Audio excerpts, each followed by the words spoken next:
بسم اللہ الرحمن الرحیم۔ آج کا ہمارا سبق قطبی کا 16واں نمبر سبق ہے اور شارح اپنا پہلا سبق شروع کر رہا ہے۔ اس میں ہم بحث کریں گے قال اور اقول میں، ایک بحث کریں گے مقدمہ میں، اور ایک بحث کریں گے مقالات، مفردات، قضایا، احکام اور فی القیاس، اور خاتمہ مواد العقیسہ و اجزاء العلوم۔ اس میں ہم باری باری تھوڑا سا بحث کریں گے، اس کے بعد اگلا سبق شروع کریں گے۔ یہ کتاب جہاں پر قالہ ہو، قالہ کا لفظ استعمال ہو، تو اس سے مراد ہوگا متن، یعنی یہ ماتن کا قول ہے، اور اقول سے شارح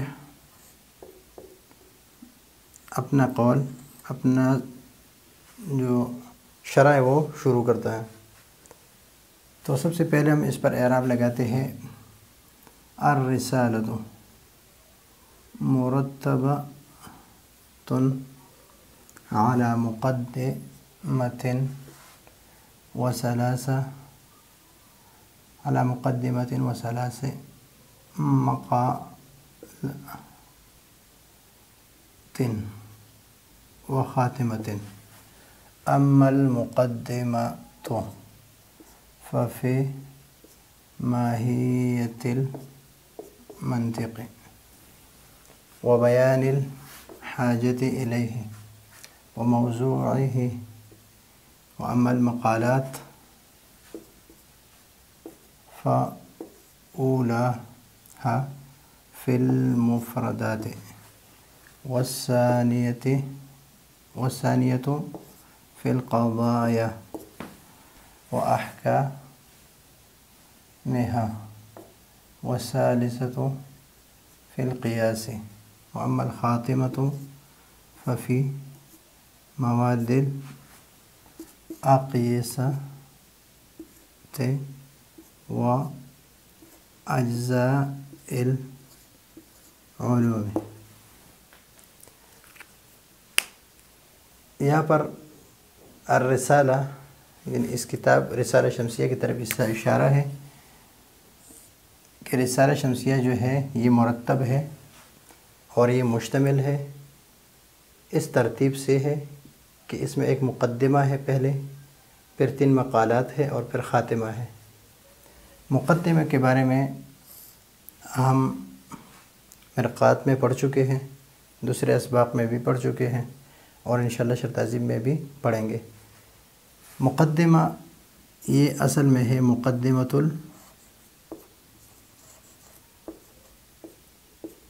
الجیش سے، جو لشکر سے پہلے بھیجا جاتا ہے۔ کچھ لشکر کا ایک دستہ کہ لشکر کے لیے جگہ کا تعین کرے، پانی کا تعین کرے، اور راستے میں اگر کوئی خطرات ہو تو اس کو ہٹا دے، تو اس کو کہتے ہیں مقدمۃ الجیش، یعنی لشکر کے لیے آسانی پیدا کرتے ہیں، لشکر کے لیے آسانی پیدا کرتے ہیں۔ تو یہاں پر یہ مقدمہ جو ہے، یہ مقدمہ بھی کتاب کی شروع کرنے والے جتنے لوگ ہوتے ہیں ان کو کتاب پڑھنے میں آسانی پیدا ہو جاتی ہے، تو اس وجہ سے اس کو مقدمہ کہا جاتا ہے۔ اس میں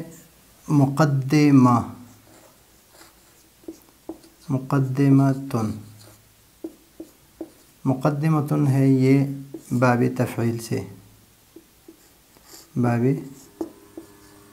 تفعیل سے، باب تفعیل سے ہے۔ قدم یقدم، لیکن بمعنی تقدم ہے، بمعنی تقدم، اور اس قدمہ کا لفظ جو ہے تقدمہ کے معنی میں قرآن کریم میں بھی مستعمل ہے۔ لا تقدموا بین یدی اللہ ورسولہ، تو وہاں پر بھی بمعنی تقدمہ ہے۔ تو مقدمہ کا معنی یہ ہے کہ باب شروع سے یعنی کتاب سے پہلے آنا، تو یہ کتاب سے پہلے آ جاتا ہے، تو اس وجہ سے اس کو مقدمہ کہتے ہیں۔ اور اس کا یہ معنی بھی آپ لے سکتے ہیں کہ یہ اپنے پڑھنے والے کو، یعنی جو مقدمے پر واقف ہوتا ہے تو وہ آگے سبق میں دوسروں سے آگے ہوتے ہیں، یعنی یہ اپنے پڑھنے والوں کو دوسروں پر فوقیت دیتے ہیں اور ان کو آگے کرتے ہیں، تو اس پر بھی پڑھتے ہیں۔ اگر آپ مقدمہ پڑھ لیں تو بھی ہو سکتا ہے اس میں، لیکن اس پر اعتراضات ہیں، مقدمہ پڑھ لیں تو زیادہ بہتر ہوگا۔ وثلاث مقالات، ثلاثہ یہ عدد ہے اور یہ معدود ہے، اور عدد یہ ثلاثہ کا جو عدد ہے اس کا معدود یہ جمع ہوتا ہے اور مجرور ہوتا ہے۔ اس کو ممیز کہتے ہیں، ممیز، اور اس کو تمیز کہتے ہیں۔ اور ایک خاتمہ ہے جس پر کتاب ختم ہوتا ہے، ایک مقدمہ، 3 مقالات اور ایک خاتمہ ہے۔ اما المقدمہ، مقدمہ میں کیا ہے؟ ففی ماہیت المنطق، ماہیت المنطق یعنی تعریف المنطق۔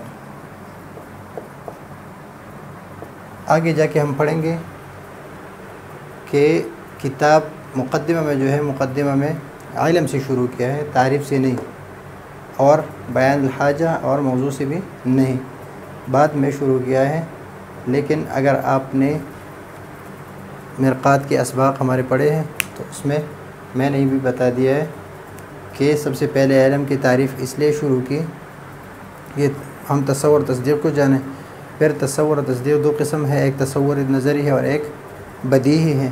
نظری اور بدیہی، نظری کو جاننے کے لیے فکر کی ضرورت ہوتی ہے، اور پھر اس فکر میں خطا، کچھ صحیح ہے اور کچھ غلط ہے، پھر اس میں ایک قانون کی ضرورت ہے اس کے لیے، تو اس قانون کو منطق کہتے ہیں، اور منطق کی تعریف، پھر اس کے موضوع اور پھر اس کی غرض بیان ہو جاتی ہے۔ تو اس وجہ سے اسی سے شروع ہے، لیکن آگے سبق میں بھی یہ سب کچھ آ رہا ہے۔ وَأَمَّا تعریف المنطق وبیان الحاجت الیہ، کہ اس کو حاجت کیوں پیش آئی، اور وموضوعہ، اور موضوع المنطق۔ وَأَمَّا المقالات، مقالات جو ہے فَأُولَى فی المفردات، مفردات میں ہے، اور یہ قضایا میں ہے۔ یہ قضایا تو یا مفردات سے مراد غیر جملہ ہے، غیر جملہ خبریہ ہے، اور قضایا سے جملہ مراد ہے۔ وہ احکامہ، اور پھر اس کے احکام، یعنی قضایا کی احکام، ہاں ضمیر کس کی طرف راجع ہے؟ قضایا کی طرف۔ قضایا کے احکام اس میں بیان ہے، اور قضایا کے احکام ہے عکس نقیض، نقیض ہے، عکس نقیض ہے، عکس مستوی ہے، یہ بیان ہے۔ والثالث فی القیاس، اور تیسرا مقالہ جو ہے، مقالات جمع کس کے؟ مقالہ کے، یہ 3 مقالے ہیں۔ تو پہلا مقالے میں مفردات، یعنی اس کے جو تعریف ہے، معرف ہے اور حجت ہے، اس کے بارے، معرف کے بارے میں ہے، اور دوسرا جو ہے وہ حجت کے بارے میں، یعنی حجت کے، یعنی قضایا کے بارے میں ہے، جو اس کے لیے بن رہے ہیں، لیکن آگے ہم اس کے بارے میں بات کرتے ہیں۔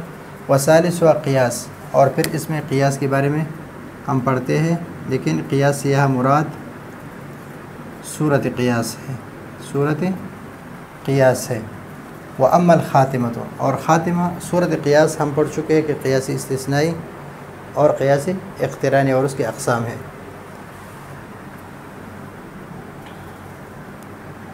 وَأَمَّا الْخَاتِمَةُ فَفِي مواد الْأَقْيَسَةِ، مواد الْأَقْيَسَةِ، اگر آپ ہمارے تیسیر المنطق کے آخری سبق پڑھ چکے ہیں تو اس میں ہم نے تفصیل سے ذکر کیا ہے کہ ایک ہے دلیل برہانی، دلیل برہانی، ایک ہے جدلی، اور اس میں ایک ہے خطابی، ایک ہے شعری اور ایک ہے سوفسطائی. یہ 5 مواد الاقیسہ ہے، اس لیے کہ یہ دلیل یہ یقینی ہے، یہ صرف ایک خاص طبقے سے تعلق رکھتا ہے، چاہے صحیح ہو یا غلط ہو. خطابی میں یہ ظنی ہے، یہ وہمی ہے. جدلی کو مشہورہ کہتے ہیں، مشہورہ. اور سوفسطائی کو یہ مغالطہ اس کو کہتے ہیں، مغالطہ.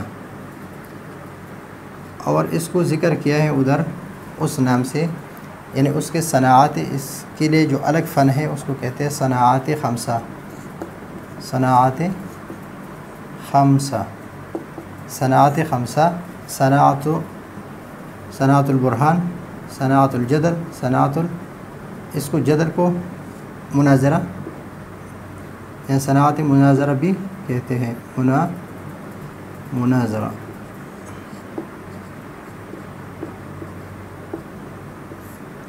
اور خطابی صناعت شعری اور صناعت سوفسطائی کو صناعت مغالطہ کہا جاتا ہے. پھر مغالطہ کی اقسام ہے، خطاب کے الگ ایک فن ہے، شعر کے الگ ایک فن ہے، خطاب کے الگ ایک فن ہے، جدل کے الگ ایک فن ہے، اور دلائل برہانی کے الگ ایک فن ہے.